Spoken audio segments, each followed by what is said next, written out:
Making It Work is brought to you by Wealthsimple, which gives everyone access to simple, affordable investing on cruise control.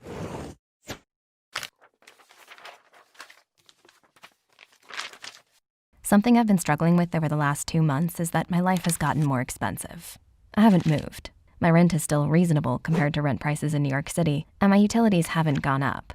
But this year, for the first time, I had to start paying for health insurance. Not only does that mean I'll be paying about $215 a month, but I'll also be paying for doctor's appointments that I'd been putting off, which are not cheap on my insurance. I am also dealing with a car expense that had not kicked in until the beginning of this year, which is another $200 a month. Overall, my cost of living has increased by about $415 a month. Obviously, this stresses me out. Last year, though I wasn't always crushing it on the income side, when I first went freelance at the beginning of the year, part of my rent was funded by Airbnb tenants. I was actively keeping my expenses low, and I was still able to save diligently. This year, with my new expenses, I've had to make some quick changes to make sure I don't fall behind and put things on my credit card that I can't pay off. Here are 4 changes I've made to deal with my increased cost of living. Number 1, I calculated how much more I'd actually need to earn to cover my new expenses. If my cost of living has increased by $415, I would have to make an additional $700 a month, which factors out to about $460 after taxes to cover the expenses. One of the biggest mistakes I made last year was not factoring tax in whenever I calculated my earnings. If I needed an extra $300 for something, I would make it my goal to make an additional $300. Unfortunately, when I get a check for $300, I automatically deduct a third, which is what my accountant recommends I take out to go toward taxes. So $300 actually becomes $200. While this is a sad truth, it's important to accept it and factor it into your budgeting and saving strategy if you're a freelancer. I then followed through and increased my earnings when necessary. Around the beginning of every month, I figure out how much my earnings will be for the coming month. This means calculating how much I can make based on work I've promised to clients, and how much I need to earn to comfortably cover my expenses, including my new expenses and any unexpected ones that pop up, with room for spending money and money to put in savings. If the first number isn't high enough to cover everything the second number comprises, I find more work to do and add an extra project to my docket. Number 2, I looked through my budget meticulously and found a substantial expense I could cut. I went through my checking account statement and my credit card statement, and I tried to find a money-draining culprit that I could slash.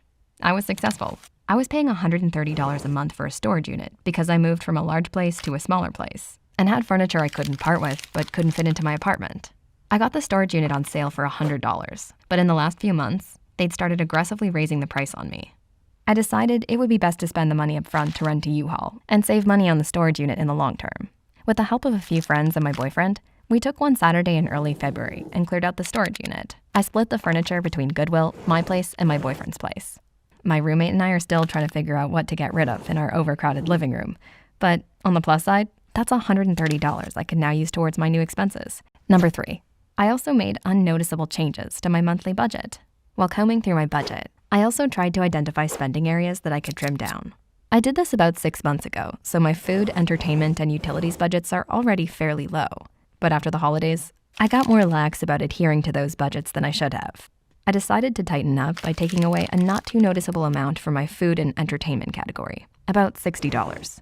To accommodate this budget cut, I did one no eating out week in February, and also did not spend on entertainment. And it worked perfectly for my budget. For anyone trying to cut their food entertainment budget down just a little bit, I definitely recommend skipping eating out and going out for 1 week out of the month. I'm going to try and do it again in March. Number 4, I transferred money from my savings to my IRA so I couldn't be tempted to dip into my savings. I left enough money in my savings account for a hefty emergency fund and put the rest in my Roth IRA. But it definitely makes me feel shaky that I don't have that lovely cushion I could always dip into. However, I don't want to accommodate to my new expenses by taking them out of my savings account. And by taking a large chunk of my savings out and relocating it, I won't have that temptation.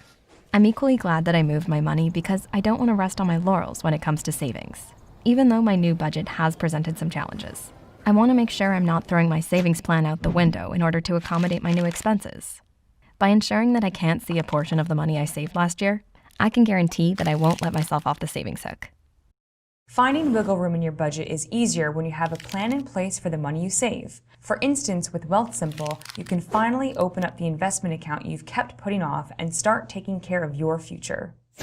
Wealthsimple is online investing that's as simple and human as it gets. In just 5 minutes, they'll build you a custom portfolio to fit your personal goals and timeline. Just answer a few easy questions and they'll manage your money for you on autopilot. Set it, forget it, and let your money grow in the background. You can turn on automatic deposits as well as set up a smart savings account with higher rates than big banks for your shorter-term goals, your wedding, your next great adventure, or that handbag you need. They also have a socially responsible portfolio that invests in green stocks and companies that support gender diversity. The fees are much lower than big banks, and TFD viewers will get their first $10,000 managed for free with no minimum deposit. Check them out at wealthsimple.com/TFD or use the link in our description. There are no account minimums, and it only takes a few minutes to start. No excuses.